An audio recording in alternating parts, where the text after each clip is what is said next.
Assalamualaikum warahmatullahi wabarakatuh. Selamat siang, salam sejahtera. Halo semua, balik lagi ke channel gua. Seperti yang tadi gua ceritain di awal, gua hari ini trip sama teman-teman kantor ke daerah Puncak. Ini sekarang ada atlet kenamaan nih yang udah bareng sama gue. Gitu. Jadi sedikit banyak kita akan bahas karirnya dia, perjalanan hidupnya dia lah sedikit banyak gitu. Welcome to Adi Protmo.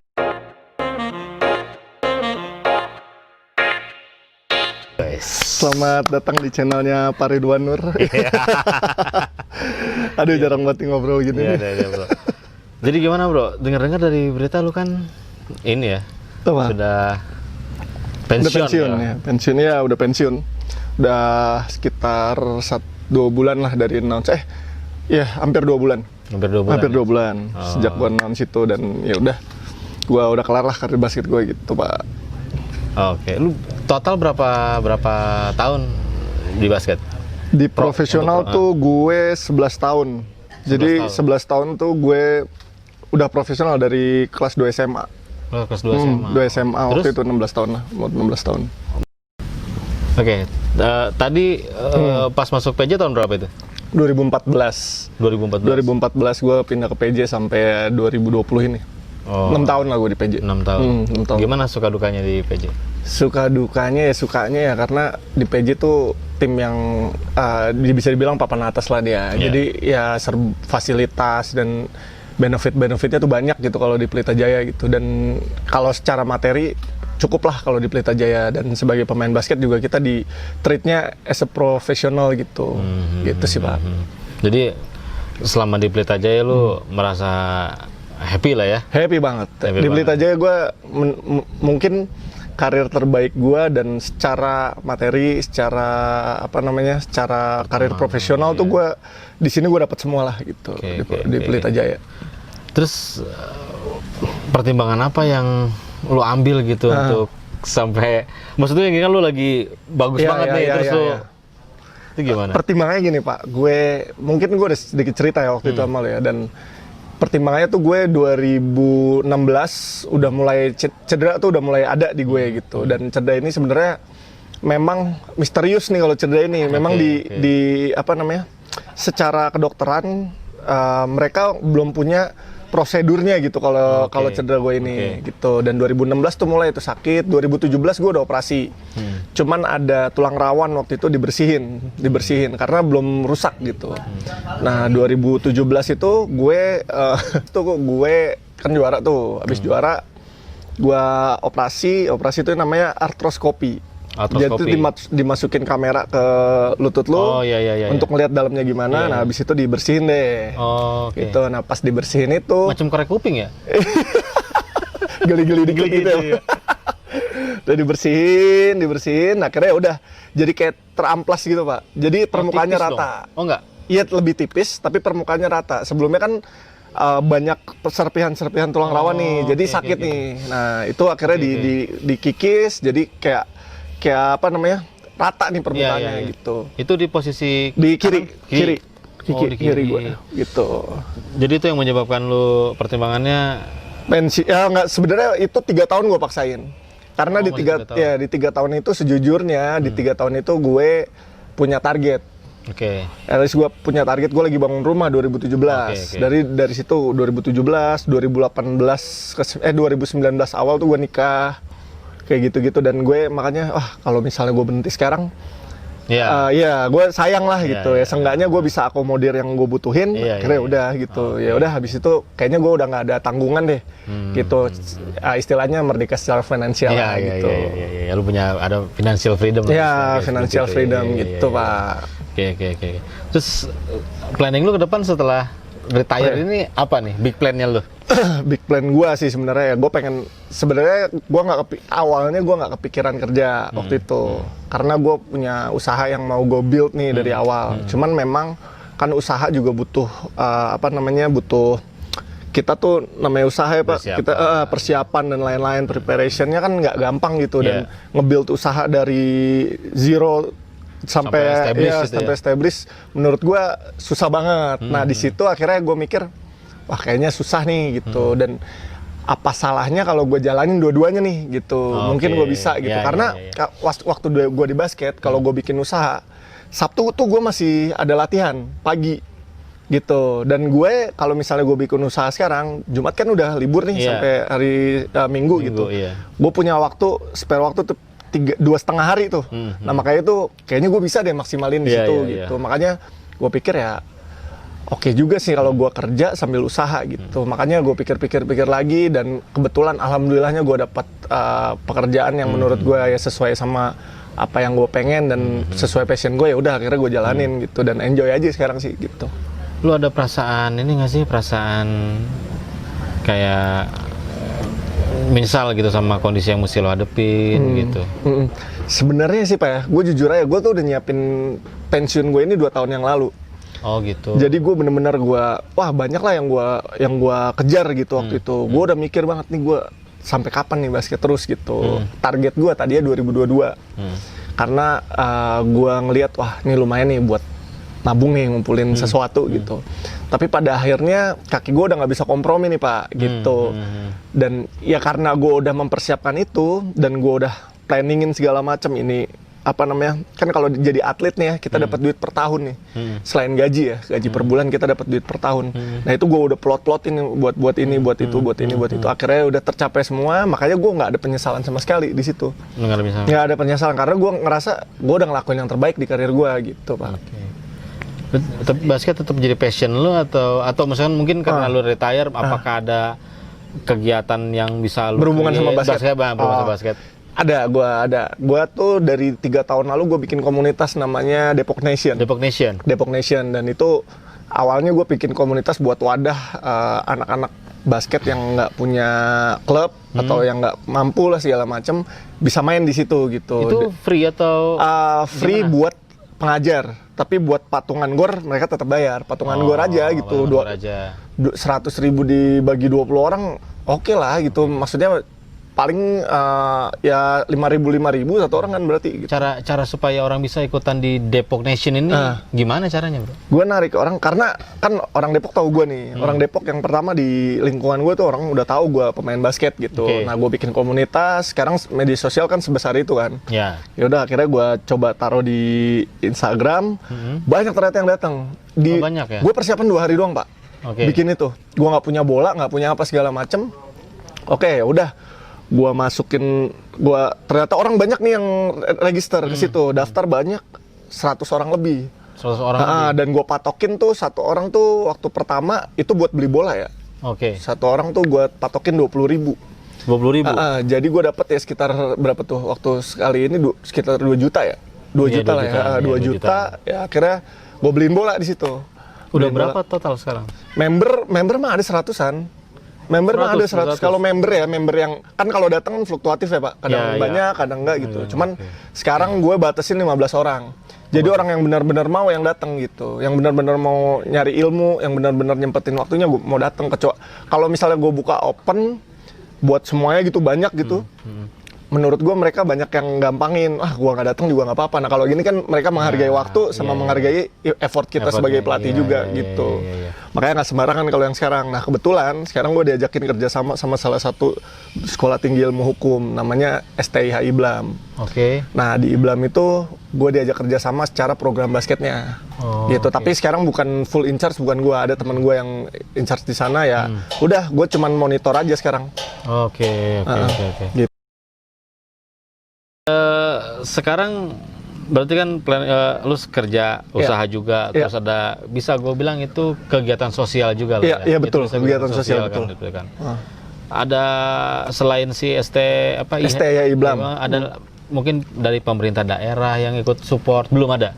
Belum ada, karena kita tuh sebenarnya bikin gerakan ini untuk bikin gor tadinya di Depok.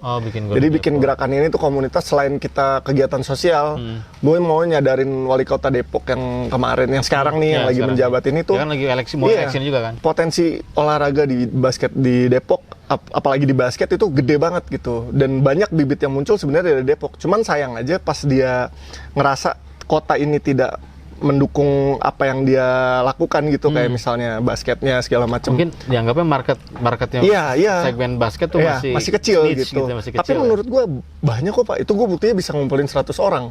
Itu lewat Instagram doang.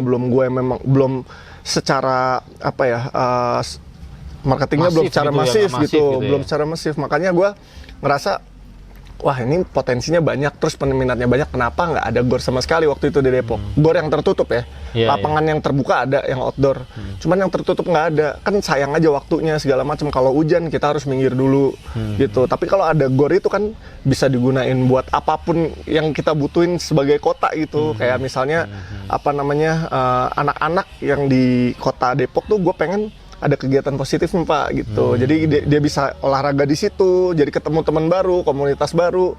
Dari situ kan kita bisa nantinya bisa jadi relasi juga gitu. Makanya itu yang gue bentuk di Depok Nation itu, dan alhamdulillah ada orang yang akomodasi kebutuhan gue gitu.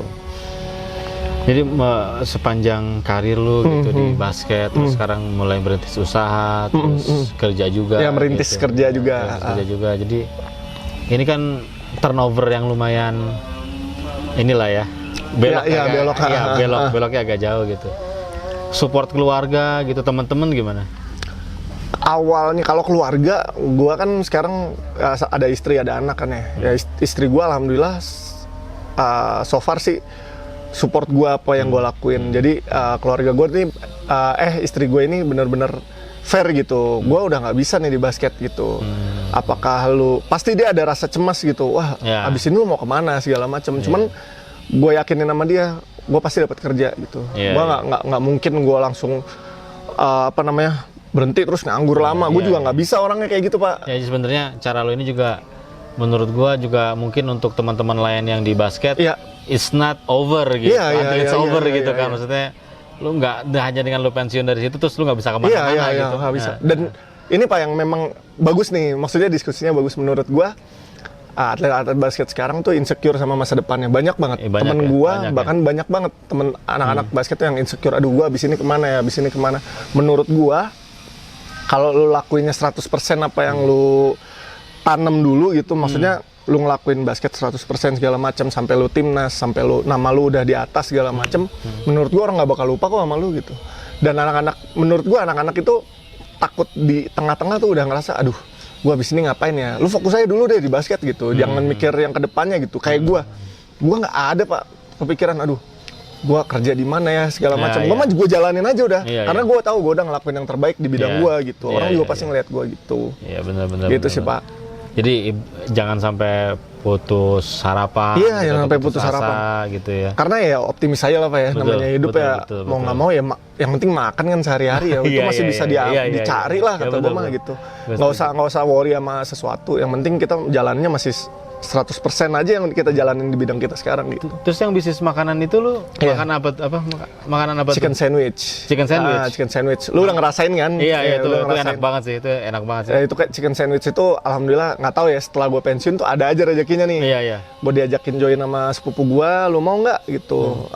Gue punya nama makanan apa sih, Bu? Fuego chicken sandwich. Ada di Instagram. Nanti ada di sini. Jadi ceritanya sih, gue cuma dikasih tester sama sepupu gue tadinya. Gue bilang, Dil, enak, gue bilang gitu. Karena gue dari dulu, terkadang gue pemain basket juga pedagang gitu Pak, dari dulu.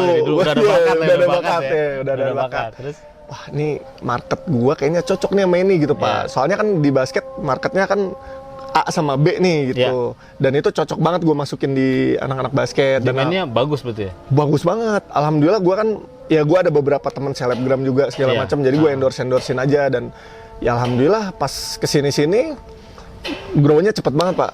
Jadi kayak mulai dari followers mas sebenarnya kan, ya followers kan cuma numbers doang kan gitu. Cuman kalau menurut gue, ini juga banyak yang PO. Setiap PO penuh terus. Setiap pre-order penuh terus gitu, 30 PO gitu segala macam. Gue bilang, wah ini bagus juga gitu. Makanya itu gue bilang tadi, gue balik lagi, gue nggak pernah takut gue lepas dari basket. Dari dulu pun gue udah persiapin ini dan gue ngelakuin 100% ya. Insya Allah ada hasilnya sih. Ya, berarti gitu. lu termasuk optimis banget ya? Optimis banget Pak. Menjalani hidup lu meskipun lu pensiun dari basket yang mungkin passion lu dari dulu lu masih muda gitu. Sekarang lu struggling lagi. Iya. Itu gue jujur aja gue nggak pernah takut sih Pak, sama sekali. Gue nggak pernah takut. Gue bilang sama teman-teman gue yang di Pelita Jaya, gue sebenarnya nggak pernah takut ninggalin basket. Sumpah, karena gue emang nggak sehobi itu sebenarnya gitu, nggak sehobi yang bener-bener edik gitu. Main basket tuh harus nggak juga gitu. Cuman gue kasihan sama mereka ya, teman-teman gue yang di Pelita Jaya gitu, yang gue tinggalin gitu. Kan gue jadi kapten terakhir, gue jadi kapten di tim gue terakhir, dan anjir teman-teman gue nih kasihan banget gitu kalau gue tinggalin. Gue pengen karena rasa kedekatan. Iya, kedekatan, karena gue udah cukup lama, terus tiba-tiba gue tinggalin. Gue pengen juara sebenarnya. Tapi tahun ini karena nggak jadi IBL-nya, udah gue ngerasain kayak kentang lah, kentang. Iya, kentang. Mentang dong sih. Kena tanggung. Kena tanggung. Iya, kena tanggung. Gitu, Pak. Oke. Jadi sekarang mah udah berjalan nih yang bisnis si chicken sandwich ini. Iya, udah berjalan. Udah berapa lama, Bro? Baru sekitar 2 bulan ya kayaknya. 2 bulan baru 2 bulan udah begitu. Iya. Itu baru 2 bulan. Di build up-nya sama sama sepupu gua. Online berarti atau? Online, cuman Instagram doang. Instagram tuh. Dan itu bener-bener ya, itu strategi marketing gue sih sebenarnya. Iya. Untuk sekarang kita kayaknya buka PO aja dulu sampai demand-nya nggak kuat lo nampungnya, baru kita bikin outlet gitu. Itu yang sekarang outlet masih rencana ke depan. Ya, outlet masih rencana ke depan ini sambil ngumpulin modal segala macam. Itu kan yang kita kan kalau bikin outlet, gue soalnya belajar waktu gue bikin barber, gue bikin dimsum segala macam. Gue tuh nggak punya preparation sama strategi marketing yang kayak gini gitu. Nah, ini gue nggak mau gagal lagi.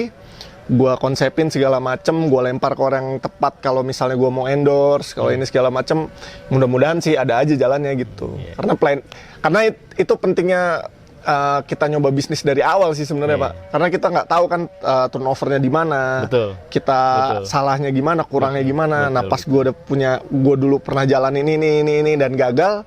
Nah, sekarang gue nggak mau gagal lagi gitu. Makanya kebetulan gue punya sepupu tuh yang pinter. Gue kan kelemahan gue bikin produk pertama. Kedua, gue tuh nggak bisa namanya konsisten sama apa yang gue jalanin gitu. Konsisten dalam arti gue harus nungguin nih tokonya segala macam. Gue nggak bisa karena otak gue selalu muter terus, Pak. Abis ini gue bikin apa lagi, abis ini bikin apa lagi gitu. Jadi gue nggak bisa konsisten sama satu tujuan gue. Cuman kalau sepupu gue ini handle di outletnya, gue fokus di marketingnya, itu kayaknya big deal banget sih menurut gue gitu. Ini duetnya manis. Iya, manis gitu, kayak Filippo Inzaghi sama Shevchenko. Iya. Oke. Gitu, Pak. Last question buat lo. Cepet amat. Iya. Soalnya kalau lama-lama takut bosen. Enggak lah. Bro. Di mana Adi Pratama 5 tahun ke depan? Gue. Iyalah, masa tetangga lo? Gue pengen punya outlet lebih dari 10. Pengennya nih. Ya. Terus di kerjaan gue kan sekarang lagi ngikutin jalurnya nih, apa yang gue kerjain. Gue masih buta banget ya, Pak. Suatu saat gue pengen, kan kita kerja di kontraktor ya. Gue pengen bisa ngejalin kerjasama sama perusahaan yang gede dan munafit dan mendapatkan proyek-proyek besar lah. Iya, dan gue mencoba untuk bisa ada di situ gitu. Karena ya gue tahu ya perusahaan kita kan udah gede nih gitu kan. Ya gue pengen tuh kita bisa lebih gede lagi supaya kita punya alat berat sendiri. Punya banyak lah yang kayak gue ini. Dan mudah-mudahan kerjasama gue, lo dan bos-bos segala macam ya mungkin bisa jadi paduan yang pas gitu. Good combine lah kalau istilahnya gitu. Keluarga 5 tahun ke depan lu pengennya gimana? Tambah anak lagi? Gue pengen punya 3 anak. Target 3 anak? Ya, target 3 anak. Gue pengen punya 3 anak. Berarti tapi masih kurang 2 lagi ya? Masih kurang 2 lagi. Ya kalau nggak tercapai ya 2 anak cukup lah. Dari pabrik yang sama? Dari pabrik yang sama. Jangan pabrik yang lain, berat. Ya berat. Biaya nikah mahal. Oke. Sama apa ya? Gue paling ya pengen sekolahin anak gue yang terbaik lah nantinya gitu. Karena buat keluarga lah ya pasti. Karena sekarang kan pendidikan tuh penting banget Pak menurut gue. Gue bukan dari sekolah yang bagus, gue sekolah yang biasa banget. Gue dari lingkungan yang biasa banget. Gue di Depok. Tapi karena lingkungan gue, alhamdulillah di basket tuh relasi gue lumayan bagus. Jadi ya gue kebawa gitu. Dan ya jangan kecil hati kalau sekarang kalian yang nonton wah gua mau beli ini aja susah segala macam. Nggak usah takut, lu cari relasi yang bagus aja itu udah ini. Sama kayak ibaratnya kalau kita main sama tukang minyak wangi, kita jadi wangi gitu kan, gitu aja sih Pak. Oke. Itu sih Pak makanya. Oke guys, sedikit banyak itu saya bisa sampai sama Bro Adi ini.